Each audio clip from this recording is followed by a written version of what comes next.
साल 1994 में एक फिल्म आई थी दिलवाले, जिसमें एक मशहूर डायलॉग था कि हमें तो अपनों ने लूटा, गैरों में कहां दम था, मेरी कश्ती जहां डूबी वहां पानी कम था। आज ठीक कुछ ऐसा ही राजनीति के चाणक्य शरद पवार के साथ हुआ है। देश में विपक्षी एकता का दम भरने वाले राजनीति के चाणक्य शरद पवार को भतीजे अजीत पवार ने चाचा के साथ खेला कर दिया।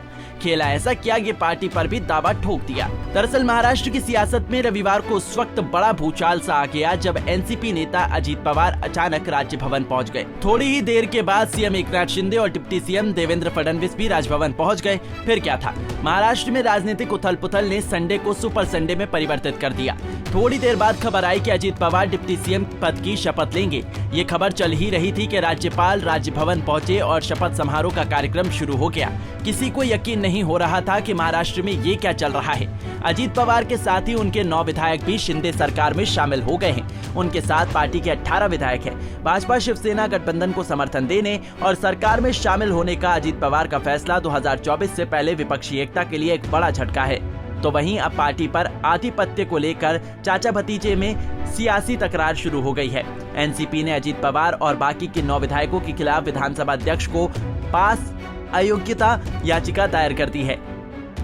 मैंने खुद विधानसभा के अध्यक्ष साहब को फोन 4 बार किया, लेकिन उन्होंने उठाया नहीं। इसीलिए उनको मैसेज करके कहा है कि आप व्हाट्सएप पे देखिए, डिस्क्वालिफिकेशन पिटीशन हमने भेजा है और व्हाट्सएप पे भी मैंने उनको कॉपी भेजी है डिस्क्वालिफिकेशन की। फिजिकली भी उनको डिस्क्वालिफिकेशन का हमारा पिटीशन फिजिकली भी पहुंचाने की व्यवस्था हमने अभी की है। और साथ में इसके बाद हमारे इलेक्शन कमीशन ऑफ इंडिया को भी हमने खत लिखा है और इलेक्शन कमीशन ऑफ इंडिया को हमने लेटर लिख के ये कहा है कि हमारे इसमें 9 लोगों ने ऐसा किया है, लेकिन हमारी जो राष्ट्रवादी कांग्रेस पार्टी है वो ये मान्य नहीं करती। और उसके बारे में हमने इलेक्शन कमीशन ऑफ इंडिया को भी कहा है, कोई और आके हम पार्टी है करके कहने को जाए तो हम वहाँ हैं, हम पार्टी के नाते वहाँ मौजूद है और हमारी राष्ट्रवादी कांग्रेस पार्टी अस्तित्व में है। हालांकि इस पर विधानसभा स्पीकर का कहना है कि दोनों गुटों की तरफ से 7-8 चिट्ठी मिली है। नियम के आधार पर विधायकों की अयोग्यता पर फैसला लिया जाएगा।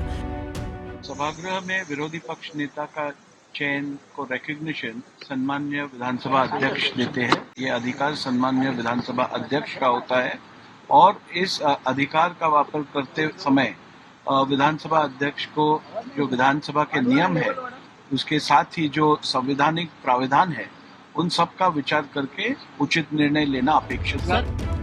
वहीं एनसीपी प्रमुख शरद पवार सतारा पहुंचकर अपने मार्गदर्शक और महाराष्ट्र के पहले मुख्यमंत्री दिवंगत यशवंतराव चौहान को कराड़ में उनके स्मारक पर श्रद्धांजलि दी। बाद में रैली को संबोधित करते हुए शरद पवार ने बीजेपी पर निशाना साधा और कहा कि हम उद्धव ठाकरे के साथ महाराष्ट्र की सेवा कर रहे थे, लेकिन कुछ लोगों ने सरकार गिराई। ऐसा ही देश के अलग अलग हिस्सों में हुआ। आज महाराष्ट्र और पूरा देश समस्या से जूझ रहा है और जाति धर्म के आधार पर समाज में बंटवारा किया जा रहा है। वहीं एनसीपी नेता अनिल देशमुख ने कहा कि आज शरद पवार ने गुरु पूर्णिमा के अवसर पर अपने गुरु का आशीर्वाद लिया है और पार्टी को आगे बढ़ाने के लिए यहाँ से शुरुआत की है। कि यहाँ पे कराड़ में माननीय पवार साहब जी के गुरु स्वर्गीय यशवंतराव चौहान यहाँ पे उनके समाधि पे आके पवार साहब ने उनका आशीर्वाद लेके पार्टी को बढ़ाने के लिए उन्होंने शुरुआत आज से की है। और यहाँ पे आज आशीर्वाद लेने वो आए थे और यहाँ से सब जो राष्ट्रवादी कांग्रेस जो भी कार्यकर्ता है उनको साथ में लेके महाराष्ट्र और महाराष्ट्र के बाहर राष्ट्रवादी कांग्रेस की ताकत बढ़ाने का काम शरद पवार ने आज से शुरुआत की है और आज उनको यशवंतराव चौहान जी का आशीर्वाद मिला है। अजीत पवार का डिप्टी सीएम बनना भले ही इत्तेफाक लग रहा हो, लेकिन इसकी पटकथा पहले ही लिखी जा चुकी थी। चर्चा है कि अजीत पवार आज यानी कि सोमवार को अपने सहयोगियों के साथ शिंदे सरकार में शामिल होने वाले थे, लेकिन अजीत पवार के शपथ की खबर एनसीपी प्रमुख शरद पवार को लग चुकी थी। इसलिए सोमवार की जगह रविवार को ही अजीत पवार ने 5वीं बार डिप्टी सीएम पद की शपथ लेते हुए शिंदे सरकार में शामिल हो गए। अजीत पवार का दावा है कि एनसीपी के 53 विधायकों में से 40 विधायक उनके साथ हैं। हालांकि इस दावे में कितना दम है ये आने वाला वक्त तय करेगा, लेकिन लेकिन महाराष्ट्र में हुए हालिया घटनाक्रम के बाद कहा जा रहा है कि बीजेपी ने 2024 से ठीक पहले विपक्षी एकता पर करारा प्रहार किया है। इसका घाटा सिर्फ शरद पवार को ही नहीं होगा, बल्कि बीते दिनों पटना में महाजुटान आयोजित करने वाले नीतीश कुमार समेत तमाम विपक्षी दलों को होगा। इसके अलावा अगले आम चुनावों में फिर से वापसी का सपना देख रही कांग्रेस को भी इससे चोट पहुंची है। Bureau report, Punjab Kesari TV. हमसे जुड़े रहने के लिए हमारे YouTube चैनल को सब्सक्राइब करें और नई वीडियो की नोटिफिकेशन के लिए बेल आइकॉन को दबाएं।